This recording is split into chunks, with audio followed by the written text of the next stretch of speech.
আল্লাহু আল্লাহ।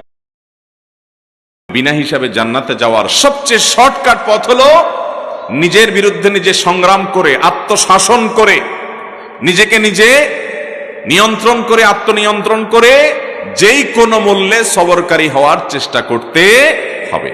যারা ধৈর্য ধারণ করতে পারবে, সবর করতে পারবে, যারা হটমেজাজি হবে না, যারা হুটহাট করে কিছু করবে না, আল্লাহ রাব্বুল আলামিন তাদের বিনিময় গুনে গুনে দিবেন না, হিসেব করে করে দিবেন না, হিসেব ছাড়া দিবেন, বিনা হিসাবে দিবেন আল্লাহ তাআলা। ভাইরা আমার, কিয়ামতের ময়দানে আল্লাহর কাছ থেকে হিসাব করে করে জান্নাত পাওয়া বড় কঠিন এবং জটিল কাজ। শুধু নামাজের হিসাব যদি দেওয়া হয়, সারা জিন্দেগির হাজার হাজার রাকাত নামাজের মধ্যে 2-4 রাকাতও টিকবে কিনা সন্দেহ। মনোযোগ নাই, দৃঢ়স্থিরতা নাই, শত ত্রুটি। এরকম প্রতিটি ইবাদত আল্লাহ তাআলা যদি পুঙ্খানুপুঙ্খ রূপে হিসাব করেন, তাহলে হিসাব করে হিসাব দিয়ে আল্লাহর কাছে জান্নাত পাওয়া এত সহজ না। তাহলে বিনা হিসাবে জান্নাতে যাওয়ার সবচেয়ে শর্টকাট পথ হলো নিজের বিরুদ্ধে নিজে সংগ্রাম করে, আত্মশাসন করে, নিজেকে নিজে নিয়ন্ত্রণ করে, আত্মনিয়ন্ত্রণ করে যেই কোনো মূল্যে সবরকারী হওয়ার চেষ্টা করতে হবে। চেষ্টা করব না ইনশাআল্লাহ? আল্লাহ তাআলা আমাদের সবাইকে সবরকারী হওয়ার তৌফিক দান করুন। ভাইরা আমার, আমাদের সকাল থেকে সন্ধ্যা পর্যন্ত কত বেসবরি হয়, এটা আমরা যদি হিসেব করি তাহলে দিন শেষে দেখবেন যে জায়গায় জায়গায় মানুষের সাথে বেসবরি করেছেন। বেসবরি তো মানুষের সাথে করে, পশুর সাথে, জীবজন্তুর সাথেও করে। এমনকি জীবজন্তু না, নিষ্প্রাণ কোনো জিনিসপত্র, তার সাথেও মানুষ বেসবরি করে, তার সাথেও মানুষ অধৈর্যশীলের কাজ এবং আচরণ করে। রাস্তা দিয়ে যাচ্ছেন, হঠাৎ করে ইটে ধাক্কা খেয়ে পায়ে একটু ব্যথা পাইছেন। এবার ইটের মা বাপ 14 গোষ্ঠী ধরে গালি দেয় না অনেকে? কিরে ভাই, ইটে বেচারার মা বাপ নাই তো, গালি দিলে তো তার গায়ে লাগবে না, অভিশাপ দিলে তো তার গায়ে লাগবে না। তিরমিজির এক হাদিসে আসছে, নবী করিম সাল্লাল্লাহু আলাইহি ওয়াসাল্লাম বলেছেন, যে ব্যক্তি অজাগায় অভিশাপ দেয়, যার মধ্যে অভিশাপ পড়ার উপযুক্ততাই নাই, ওই অভিশাপ ওই ব্যক্তির দিকে আবার ফিরে আস। দুনিয়াতে আমরা যা যেভাবে চাইবো, হুবহু সব কিছু আমার চাওয়া অনুযায়ী ব্যাটে বলে হয়ে যাবে? হবে না। ইমানদার সে যখন এইভাবে আল্লাহ তাআলার ফয়সালা, আল্লাহ তাআলার তাকদীরকে চিন্তা করবে, তখন তার জন্য সবর করা সহজ হয়ে যাবে। যে আমি দুনিয়াতে যা যেভাবে চাবো, হুবহু সেই জিনিসটা সেভাবে হয়ে যাবে না, বরং আমার চাওয়ার বিপরীতে বহু কিছু হবে, এবং আমার চাওয়ার বিপরীত হওয়ার মধ্যে কল্যাণও থাকতে পারে। এই কথা চিন্তা করে ইমানদার আরো হেসে দিবে যে হায় রে, এত চেষ্টা করলাম, এত কিছু করলাম, কিন্তু হলো না। তাহলে বোঝা গেছে আল্লাহর ফয়সালা ছিল না হওয়ার, তাহলে আমি অযথাই তো এই পরিশ্রম এবং চেষ্টা করছি।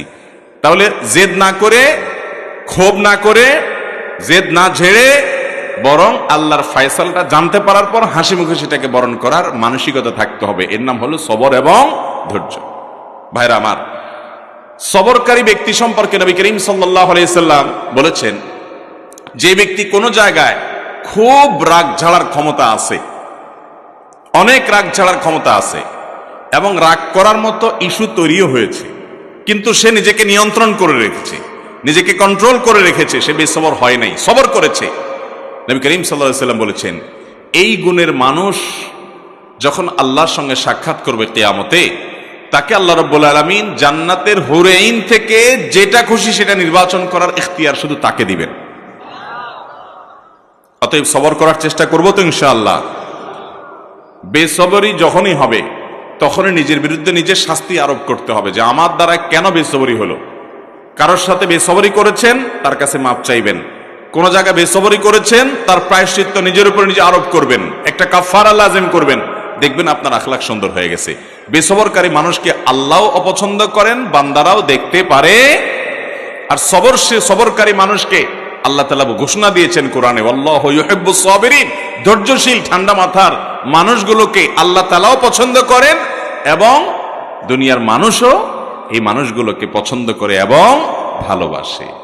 মুহতারাম হাজরিন, নবী করিম সাল্লাল্লাহু আলাইহি ওয়াসাল্লাম নিজেকে নিয়ন্ত্রণ করার গুরুত্ব বোঝাতে গিয়ে একবার সাহাবীদেরকে দেখলেন যে কোন এক জায়গায় তাদের জটলা পড়ে গেছে। কি হয়েছে? সেখানে কোন একটা কুস্তি বা এই টাইপের কোন খেলাধুলা কম্পিটিশন চলছে। তো একজন খুব বাহাদুর কিসিমের আছে, শক্তিশালী, এই পলোয়ান কিসিমের মানুষটাকে কেউ হারাতে পারছে না, তার সাথে যে কম্পিটিটর আছে সবাইকে এসে হারায় ফেলা। তখন সবাই অবাক হয়ে যাচ্ছে, সবচেয়ে বড় বীর এই লোকটা। নবী করিম সাল্লাল্লাহু আলাইহি ওয়াসাল্লাম বলেছেন, এই লোকটা বীর বুঝলাম, এর চাইতে বড় বীর আছে, তোমাদেরকে কি আমি পরিচয় করাই দেবো? সাহাবীরা বলল, অবশ্যই, এর চাইতে বড় বীর কে আছে দেখতে চাই, আমরা জানতে চাই তার কথা। তখন নবী করিম সাল্লাল্লাহু আলাইহি ওয়াসাল্লাম বলেছেন, প্রতিপক্ষকে কুপকাত করে ফেলা কুস্তিতে এটা আসল এবং বড় বীরত্ব নয়।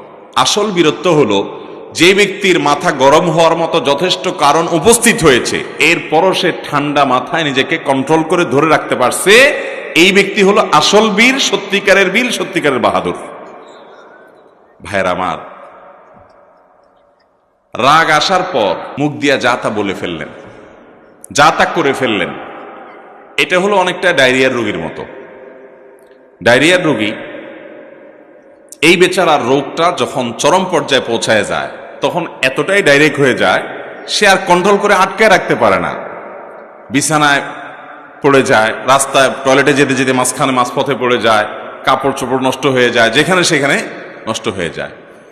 যারা বদমেজাজি, মেজাজ কন্ট্রোল করতে পারেন না, যেখানে সেখানে যা তা বলে ফেলেন, পরে চিন্তা করেন, ওফো, এটা একটা কাজ হলো, এখানে তো করা উচিত হয় নাই। ওই ডায়রিয়ার রোগীর মতো চিন্তা করে, হ্যাঁ এখানে পড়ে গেল, এখানে তো ফালানো উচিত হয়নি, কিন্তু সে ডাইরেক্ট হয়ে গেছে, নিজেও জানে না। ঠিক একইভাবে বদমেজাজি মানুষগুলো, বেসবর মানুষগুলো, ধৈর্যহীন মানুষগুলো ডায়রিয়ার রোগীর মতো ডাইরেক্ট হয়ে গেছে, সে নিজেকে কন্ট্রোল করতে পারে না। ঘটনা ঘটে দেওয়ার পরে এরপরে আফসুস করে, হারে এখানে এটা করা উচিত হয় নাই, বেশি হয়ে গেছে। এরকম হয় কি হয় না আমাদের? আল্লাহ তাআলা আমাদেরকে সবরকারী এবং ধৈর্যশীল মানুষ হওয়ার তৌফিক দান করুন।